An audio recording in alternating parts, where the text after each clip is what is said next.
Buenas noches, bienvenidos.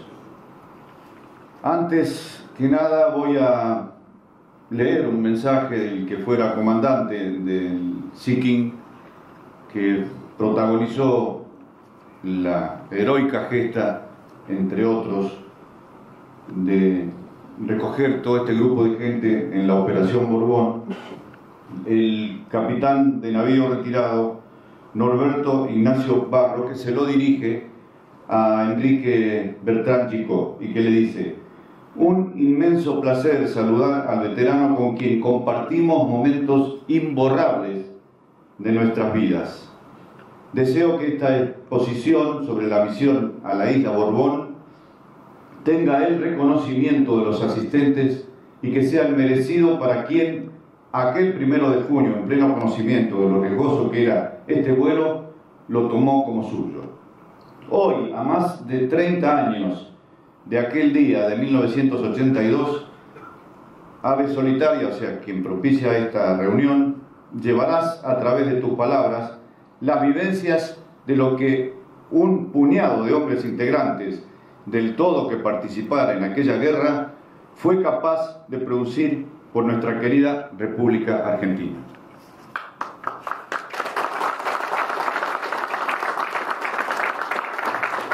Participaron de esa operación también, aparte de Chicó, el suboficial primero Montani, el teniente de fragata Brandeburgo, el teniente de navío Osvaldo Iglesias, el capitán de corbeta Norberto Barro, que ya lo nombramos, el teniente de navío Guillermo Iglesias y el suboficial primero disertante Enrique Bertrán Chicó. Y ahora vamos a ver un video que nos introduce en el tema.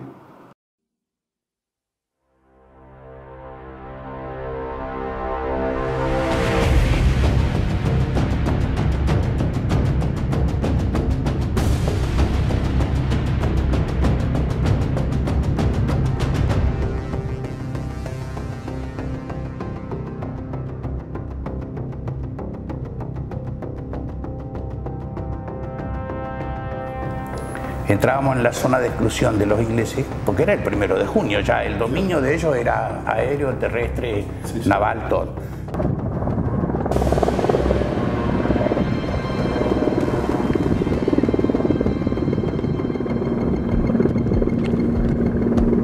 La manera de llegar y tratar de evitar las radares era en forma rasante. Así volamos a 15 pies. Durante, calculo yo, unos 450 kilómetros volamos.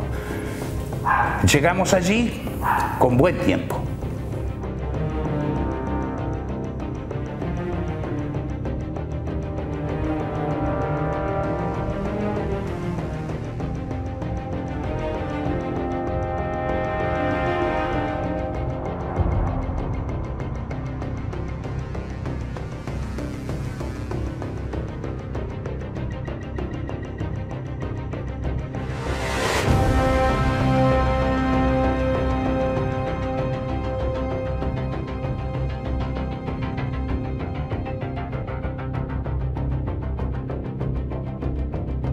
Intentamos despegar, tuvimos algunos inconvenientes para despegar, tardamos un rato hasta que despegamos.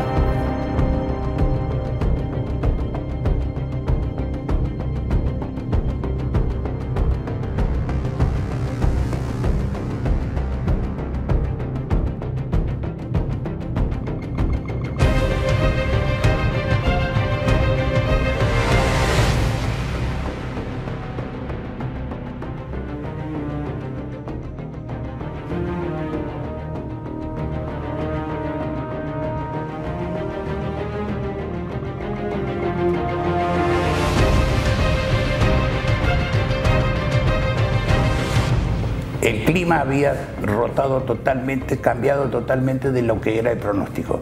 A nosotros nos habían dado que a las 7 de la tarde iba a haber en Malvinas claro y limitado. Bueno, era cero la visibilidad.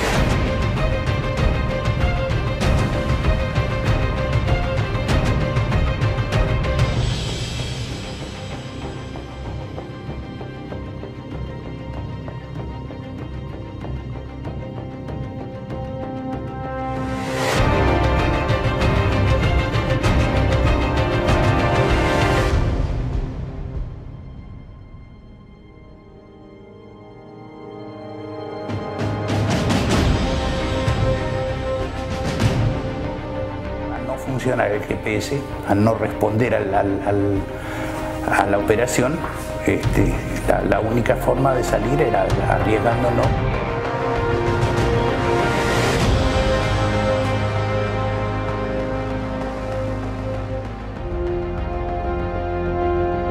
Despegamos de ahí, los radares de todo lugar, de los barcos, de la cabecera de playa, de todo, aparecimos en todos los radares.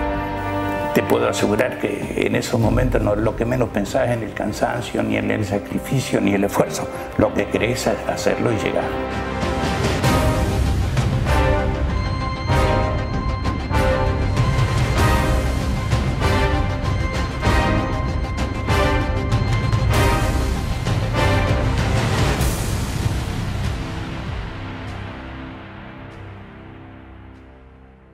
Muchas gracias por acompañar en esta disertación, más que disertación, en vivencias en esta operación.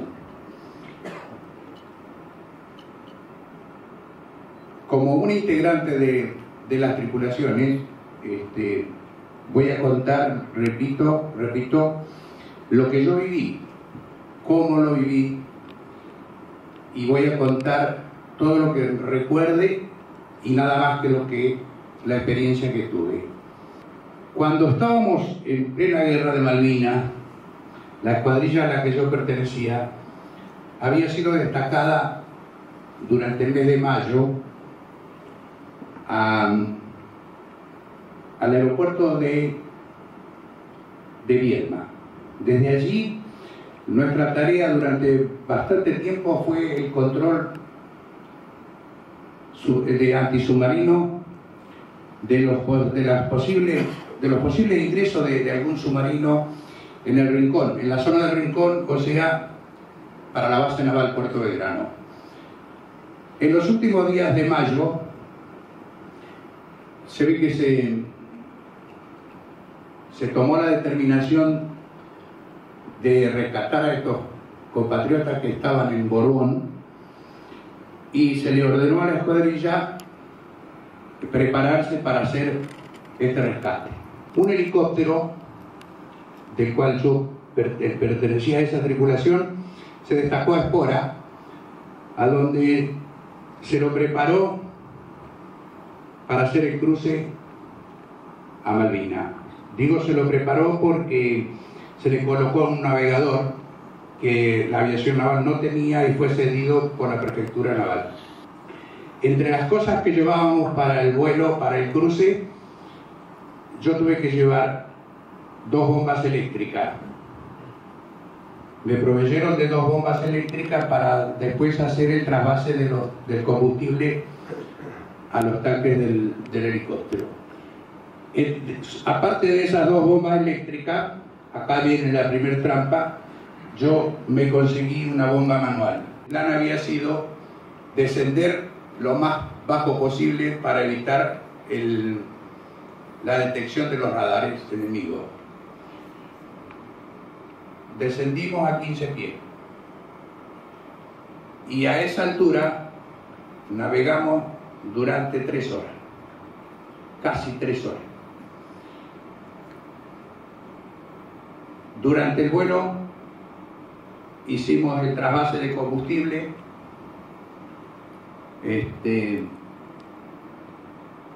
¿Por qué?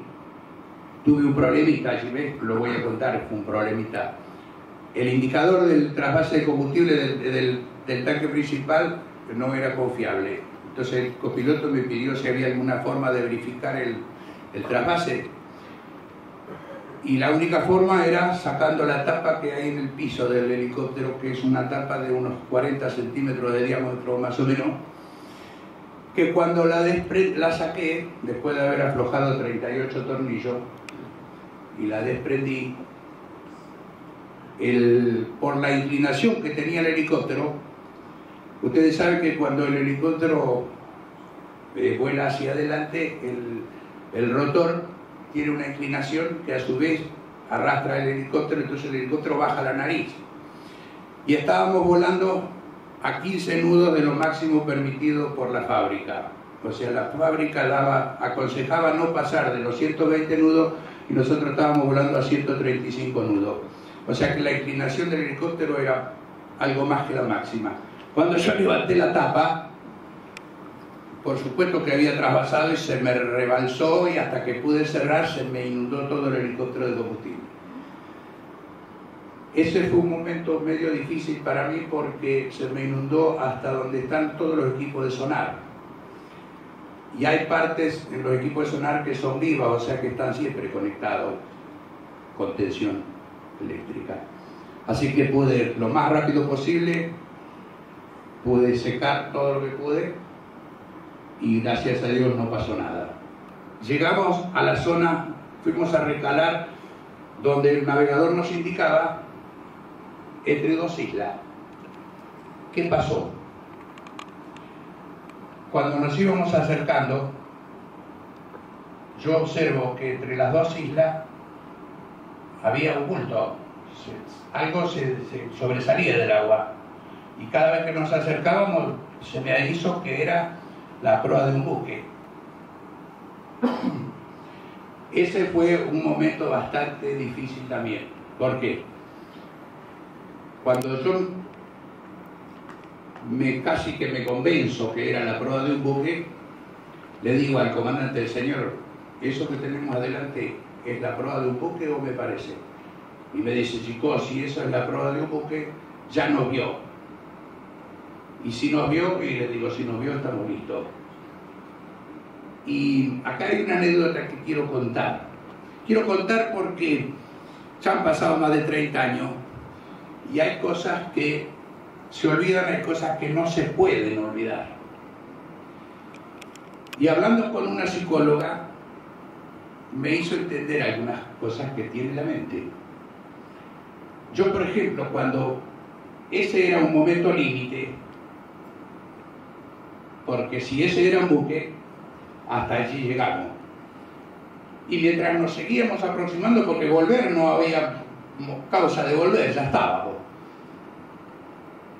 Los pilotos estaban sumergidos en su tarea. Yo lo único que hacía era mirar para adelante. Y lo único que tenía a mano era un paquete de galletitas.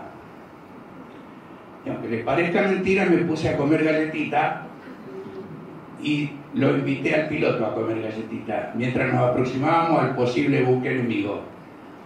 Se dio vuelta y me dijo: chico, usted está loco, me dijo. Y claro, sí, no estaba loco. Según me explicó esta profesional, la mente tiene sus defensas en los momentos límites. Y allí yo estaba lo más tranquilo. Íbamos al muere, pero yo iba lo más tranquilo comiendo galletitas. O sea que el subconsciente me había desconectado de la realidad. ¿Me explicó? Bueno, gracias a Dios no era un buque, era una roca que sobresalía del agua. Pasamos por al lado de la roca y llegamos a Borbón. Aterrizamos, subió la gente que teníamos que traer a los helicópteros. El H-33, no el que yo viajaba, porque en el que yo viajaba, por eso dije, habíamos hecho trasvase de combustible, porque llevábamos un tanque auxiliar, el otro helicóptero no tenía tanque auxiliar, o sea que con el combustible que allí había, que habían utilizado los aviones de Fuerza Aérea y los T-34 que habían sido destruidos por los ingleses, había combustible en tambores que no era muy confiable, porque cuando el combustible está mucho tiempo se precipita y tiene algunos problemas que después le pasó al 33, se le tapó un filtro de combustible al regreso, que por suerte hay un bypass que no hace que la turbina se pare, ¿no es cierto? Cuando íbamos a despegar, el copiloto operó el navegador para que nos saque por el mismo lugar que habíamos entrado.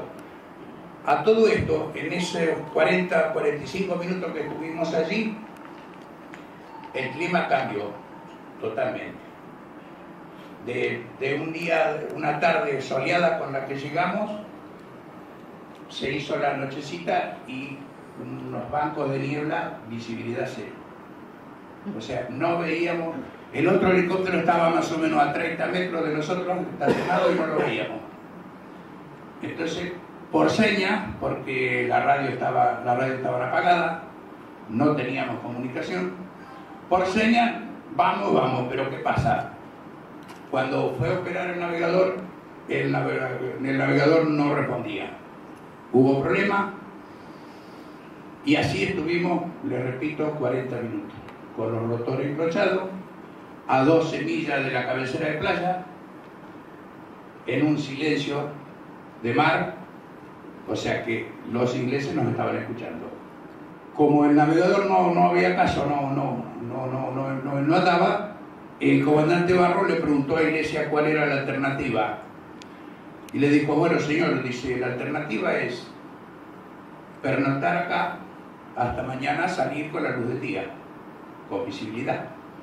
Y la otra es, dice, elevarnos a 500 pies, poner rumbo 270 y buscar para el rumbo 270 es de Malvinas, es el continente, ¿no es cierto? ¿Cuál era el tema? Quedarnos allí. Sabíamos que había patrullas, comandos ingleses, que ya habían roto todo y que seguían rompiendo lo que podían. Así que en cualquier momento iban a llegar a romper los helicópteros. Entonces el comandante tomó la decisión y dice, bueno, vamos a hacer... ¿A usted qué le parece?, le dice Iglesias. Lo que usted disponga, señor. Y se da vuelta y me dice, me mira y dice, ¿y? Y le digo, perdón, le digo, 500 y 270, vamos, dice. Bueno, de los tres ya había dos decididos a irse. Sabíamos que nos exponíamos a todos los radares de los ingleses, ¿no es cierto? Y así fue. Despegamos.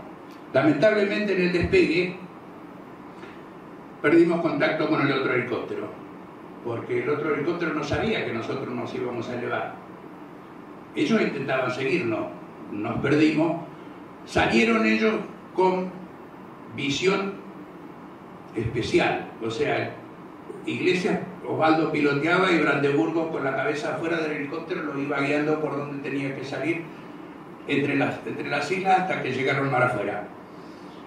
Así salieron ellos. Nosotros salimos por arriba de los cerros a 500 pies. Imagínense que las 7 de la tarde todos los radares de los ingleses estaban prendidos. Nosotros volamos aproximadamente 15, 20 minutos y nos volvimos a planchar en el mar. Otra vez a 15 pies. Solo porque el otro helicóptero no lo veíamos por ningún lado. Primero porque no había visibilidad y segundo porque no teníamos contacto de radio. Allí fue cuando hicimos el trasvase de combustible. El trasvase de los tambores de combustible. Ya no del tanque auxiliar, sino de los tambores de combustible. Llevábamos 3 tambores de 200 litros con combustible, que era lo que necesitábamos para la búsqueda. Cuento que con el primer tambor que fui a trasvasar con la bomba eléctrica, antes de la mitad del trasvase se me quemó. Por suerte había llevado la otra y con la voluntad de los compañeros que traíamos, de los muchachos, pudimos trasvasar los 600 litros a mano. Digamos, con una bomba que era medio litro y medio litro. Recién cuando pudimos tener contacto radial, nos volvimos a juntar con el otro helicóptero. A veces hay gente que escribe y escribe de oído, por lo que le cuentan. Y he leído en algunas partes cosas que no condicen con mi realidad, que con lo que yo viví. Yo he contado y les cuento absolutamente la verdad. Que vivimos momentos límite, ¿qué les parece? Cuando pensábamos que era un barco, cuando salimos, nos elevamos, y yo pensaba que el misil venía tras mío.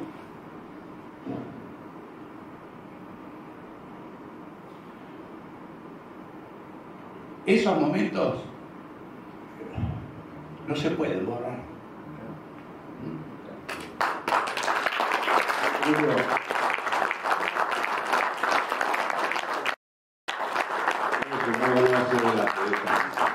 Mi nombre es Julio César Gatti y yo me desempeñé en la guerra de Malvinas como integrante de la primera escuadrilla de helicópteros. Eran en ese entonces Alouette. y en ocasión de Operación Borbón me encontraba destacado con la escuadrilla en Río Grande, esperando destacarnos a Malvinas. Había una idea de llevar un par de helicópteros en un Hércules para poder operar allá con el armamento que tenía el Alhué en ese momento, que eran misiles filoguiados y cañón de 20 milímetros. La vida en la base de Río Grande era un caos entre las tripulaciones de helicópteros. Alhué tenía el asiento en la cancha de fútbol del Batallón de Infantería 5, y nosotros en particular, los tripulantes, teníamos asignado alojamiento en un hotel que estaba construyendo cerca de la playa.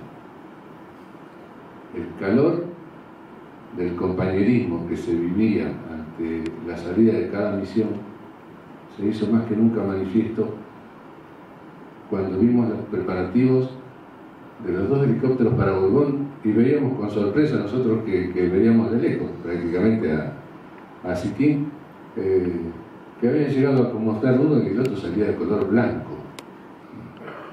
Después, al final de la charla, y que tiene que ver con todo esto de que el sentimiento de que estaban siendo detectados a cada momento, les voy a leer una perlita que inclusive Beltrán no tenía conocimiento, pero que nos habla de lo cerca que estuvieron de no volver. El general Julian Thompson, que con el grado de brigadier comandó la 3ª Brigada de Infantería de Marina en ocasión del desembarco en San Carlos. Es conocido porque se llama No Picnic, no fue un paseo. En el final del capítulo 8 dice textualmente: más o menos en ese momento, sin que lo supiera la 3ª Brigada, se estaba desarrollando una escena que iba a divertir mucho cuando la conociéramos después de terminar la guerra. Un piloto de Harrier que volaba por sobre la isla Borbón informó a su vuelta a su portaaviones haber visto 2 helicópteros argentinos en la pista atacada por el Grupo Comando semanas atrás. Lo visto por el piloto se incluyó en el cuadro de la situación diario que el grupo de portaaviones enviaba a Inglaterra.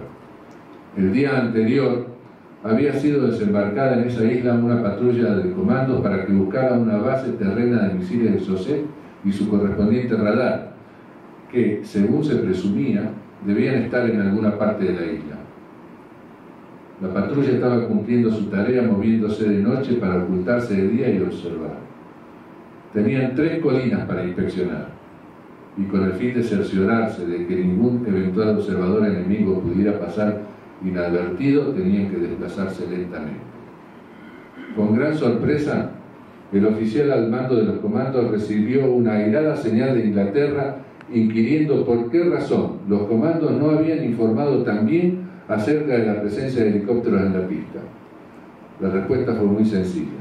Estaban a 3 crestas de colina y 15 kilómetros de la pista en línea recta, y no habían visto ni oído helicópteros, lo que no debía sorprender considerando la distancia que se encontraban. Esto es una prueba de que no solamente los desencuentros en las comunicaciones nos ocurrían a nosotros. Los ingleses se confiaron en que la situación estaba controlada por este grupo comando y no tomaron ninguna reacción ante la certeza de la observación hecha por el piloto de Harrier. Por eso pudieron volver, entre otras cosas, aparte del coraje y la voluntad puesta de manifiesto. Volábamos entre 15 y 20 pies. Eso significa que volábamos entre 4,5 y 6 metros de altura sobre las olas del mar. De más está decir que acá hay algunos de los que me parece que, estoy hablando de Raúl, un compañero que tuvo que lavar el helicóptero cuando volvimos porque estaban tapados de sal los helicópteros. Las olas nos salpicaban y llegamos cubiertos de sal. Bueno, como para terminar, les voy a comentar que lo que decía Julio con respecto a la información que tenían los ingleses de que podía haber alguna plataforma de lanzamisiles. Después de la guerra llegó a mi mano un libro que se llama Hunda en el Belgrano, escrito por los ingleses. En ese libro se narra parte de la Operación Borbón, vista desde la visión de los ingleses, ¿no? Y allí habla de los helicópteros que fueron y que, por supuesto, como yo decía hoy, iluminaron todos los radares en el momento de salir. ¿Qué pasó? Y esta información fue dada por una sección de infantería de marina que quedó en Borbón, de infantería de marina nuestra, que quedó en Borbón, que comentaron, después lo contaron, está escrito, a los 15-20 minutos que nosotros despegamos, vino un Harrier y un helicóptero, y mientras el Harrier iluminaba todo, el helicóptero bombardeó. Estaba el casco de la estancia y un gran galpón que era un galpón de esquila. No dejaron ladrillo sobre ladrillo. ¿Por qué? Porque ellos pensaron que 2 helicópteros de la capacidad del Siquín, capacidad de peso del Siquín, pensaron que uno había trasladado una plataforma lanzamisiles y el otro había trasladado misiles. Nosotros ya nos íbamos, así que a los helicópteros los dejaron irse y fueron y se ocuparon de lo que podríamos haber dejado. Nunca se imaginaron que nosotros fuimos a sacar lo más valioso, vidas argentinas. Cuando estábamos saliendo ya de la zona de exclusión hecha por los ingleses, se encendieron las radios y nos pusimos en contacto con aviones que nos estaban esperando y con el otro helicóptero, y así nos pudimos reunir y llegamos juntos.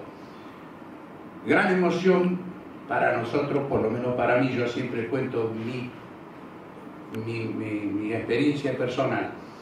Cuando llegamos a la base, como contaba Julio, nos estaban esperando. Eran las 10 de la noche más o menos. Estaban todos los integrantes de la escuadrilla, más las 2 escuadrillas, los integrantes de las otras dos escuadrillas, que era 4 y superintendente, que operaban desde Grande, estaban todos esperándonos. Cuando bajamos, entre ellos había varios camaradas míos, compañeros míos, y recién ahí, posiblemente recién ahí, yo tomé dimensión de lo que habíamos hecho, porque me lo decían, no, me lo gritaban. Esa fue la historia de Borbón, vista desde mi punto de vista y de mi experiencia. Si quieren detalles, está escrito en varios libros, lo pueden buscar. Discúlpenme, pero más cosas no les puedo contar porque no voy a inventar. Digo siempre lo que viví y cuento la verdad. Por eso digo, a veces mi verdad difiere de algunas cosas que están escritas, pero lo que yo viví fue eso. Y mientras tenga memoria y lo pueda contar, lo voy a seguir contando igual. Gracias por la presencia.